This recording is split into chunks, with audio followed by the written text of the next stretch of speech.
يا أيها الذين آمنوا لا تدخلوا بيوتا غير بيوتكم حتى تستأنسوا. He says, those of you who have faith, those of you who claim to believe, don't enter homes that are not your own unless you can sense that you are wanted. Now the basic idea is, obviously, you don't walk into somebody else's house until you ring the bell, or until you knock on the door, or even if you see the door open, you don't just walk in. Right? That's crazy. That's actually happened to me, but I used to live next door to a masjid, and I used to give khutbah there regularly, and I lived next door, and my door was a little bit open, because my daughter was playing and she was going in and out, so she left it half open, and some fellow just literally walked into my house, just all the way in. I'm looking for Brother Nouman. And the first thing I did is push him out of my house, and close the door behind him, and I said, that's not what you do. This is not a restaurant. This is not the masjid. This is not an airport. This is not a public building. It's somebody's house. They deserve privacy. Right? So you can't just walk into somebody's home, obviously. That's not some Islamic rule. That's just, everybody knows that. It's common sense. But Allah goes a step above, not just saying you should knock on the door, or you should get permission before you enter, or nowadays ring the bell or whatever else, right? Or the buzzer, or show yourself on the camera, whatever way you have of getting inside.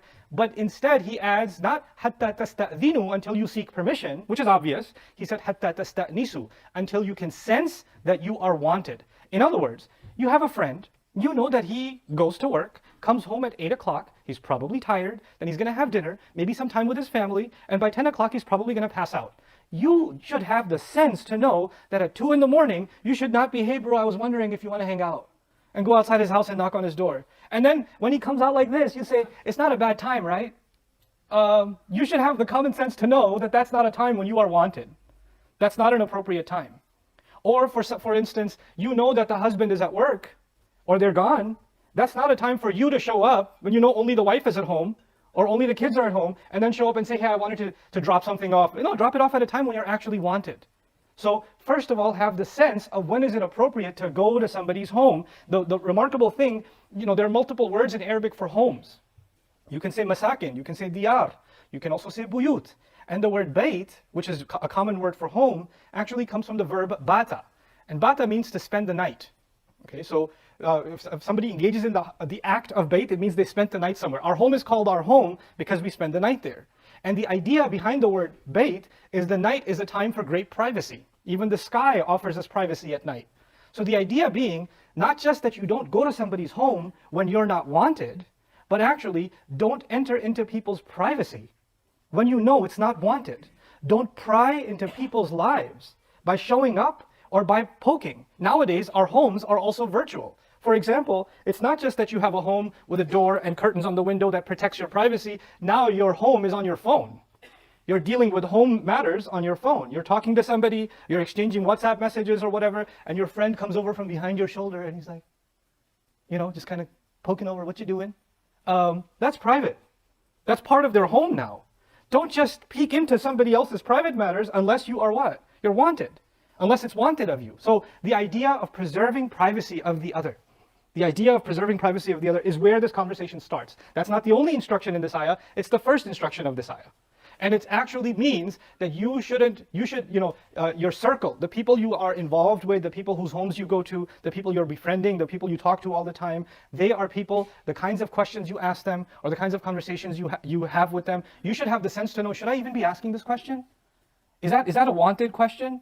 Like, some people, they'll go to a married couple that's been married for a few years, and they'll go to them and say, so when are you going to have a baby? Right? Is that a question they want? Is that something they want to hear? Or when's your daughter going to get married? God, she's getting old. Is that a wanted question? Or somebody's been out of a job, so still no job, huh? These are not wanted questions. You should have the sense that if they let you into their home, they let you into their safe place, that your tongue and your eyes are actually not going to cause them any harm. That the things you say, that the conversations you have are safe for them. That's why they let you into their sanctuary. So people within a certain circle in your life, you have to be safe for them and they have to be safe for you. Now the thing with the Prophet ﷺ is people loved him so much that they almost forgot that he's also a person.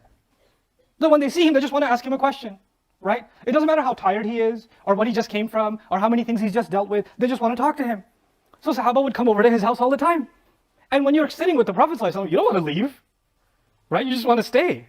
And the Prophet ﷺ is too nice to tell them to leave. So they're sitting there and they're talking to the Prophet ﷺ, and he's answering them, and he's talking back to them, and he's giving them responses, and he's being a courteous host until Quran came and said, get out. You're disturbing Allah's messenger. He was too nice to say it himself. He wouldn't say it himself, and Allah revealed to the Sahaba, you can't do that to him. You need to leave. You need to observe his privacy too. You need to observe his courtesy also. You know, similarly in social gatherings, let me tell you just simple etiquette of this isti'nas. Allah says this about going into people's homes, but it goes further than that. Like for example, if you're, you're sitting at a dinner, two people are having a conversation, right? And there's a lot of people having different conversations, but two people are having a conversation. And you see this, one of these people is someone you know. What do? You interrupt their conversation, hey, assalamu alaikum. And the person they're already talking to are like, what just happened? And they don't get a salam because you don't know them. This one gets a salam, and you start a new conversation with them as if that conversation didn't matter. There was no isti'nas. There was no courtesy, or is this wanted right now? Is this interruption okay? Because you can let them know that you're here. They have peripheral vision. They can see that you're there, and they can say to the friend they're having a conversation with, hold on a second, let me just say salam to this one. I know him, or I know her. And they say salam, and then they come back to this conversation. That's courtesy, isn't it? So the idea of hatta tasta'nisu is a very powerful one. It's actually taking into consideration, am I or you being disruptive? Are we being rude? Are we being intrusive?